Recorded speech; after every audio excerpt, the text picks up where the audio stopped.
E aí pessoal, tudo bem com vocês? Aqui quem fala é o Davi, e agora a gente vai para o nosso segundo vídeo sobre LaTeX. A gente vai entender a estrutura do documento. No vídeo anterior eu mostrei para vocês como que você escreve o documento e renderiza usando o Textworks, que é um editor de texto LaTeX, e os códigos que eu vou mostrar aqui podem ser escritos e renderizados da mesma forma que eu mostrei para vocês no final daquele vídeo, beleza? Agora vamos entender um pouquinho melhor como que funciona a estrutura do documento. E para isso eu vou apresentar alguns comandos novos e vamos entender alguns significados dentro do LaTeX. Sempre que a gente for utilizar um novo comando no LaTeX, a gente vai começar com uma barra invertida, porque a barra invertida ela serve para especificar um comando. E comandos são palavras usadas para especificar uma classe ou uma propriedade de uma parte do texto. Um título, autor, data são exemplos de propriedades que são especificadas no texto por um comando. Outra parte muito importante do documento é o preâmbulo, que é a primeira parte do documento, e é onde a gente escolhe a classe, especifica propriedades e definições que, de forma geral, elas são aplicadas ao documento todo.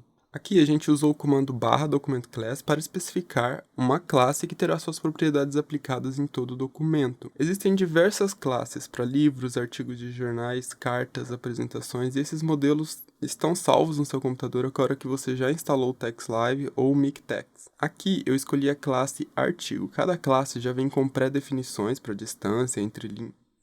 Cada classe vem com pré-definições para a distância entre linhas, o tamanho da margem e várias outras. Lembrando que é possível modificar tudo isso através de outros comandos específicos. A classe do documento também é chamada de modelo ou template no inglês, beleza? O comando beginDocument denota o fim do preâmbulo e começa o documento de fato.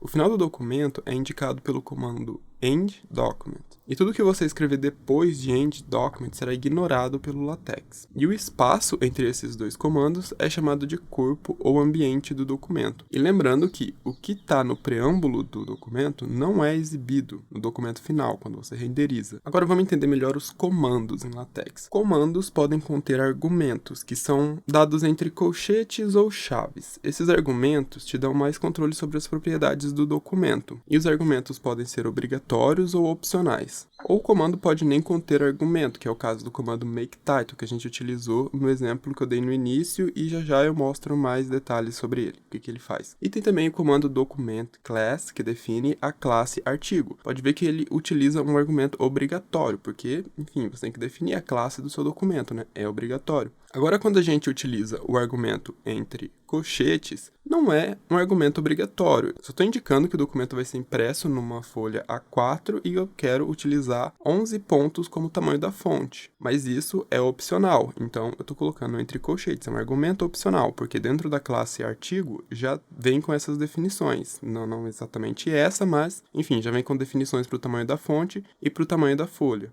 Então, argumento opcional não faz diferença se você coloca ou não, já argumento obrigatório vai dar erro se você não colocar. Alguns comandos já vêm com configurações pré-definidas, tipo o tamanho da fonte. Bom, um exemplo deles é o /LaTeX, que quando você digita, ele renderiza o texto todo estilizado como no logo da linguagem.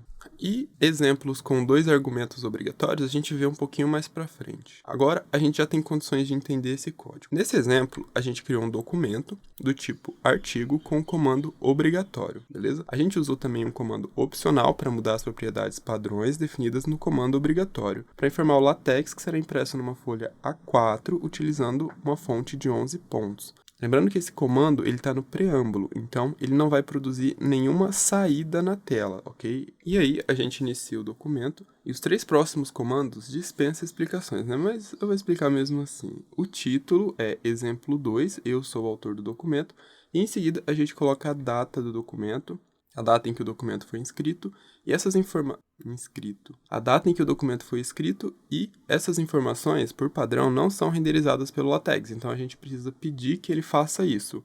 E como que a gente pede? A gente utiliza o comando makeTitle para imprimir na tela o título, o autor e a data pré-formatada, como a gente viu. E com o comando section a gente produz um título, o que é isso? Que tem um tamanho de letra maior do que o restante do texto e em negrito. E em seguida vem o nosso parágrafo, que é um texto no corpo do documento. E nesse texto eu só escrevi este é o nosso segundo documento, você pode escrever mais coisas e ver como que ele renderiza. Não esqueça de se inscrever, compartilhar esse conteúdo com seus amigos e continue na playlist para aprender mais sobre formatação de texto em LaTeX e a gente se vê nos próximos vídeos.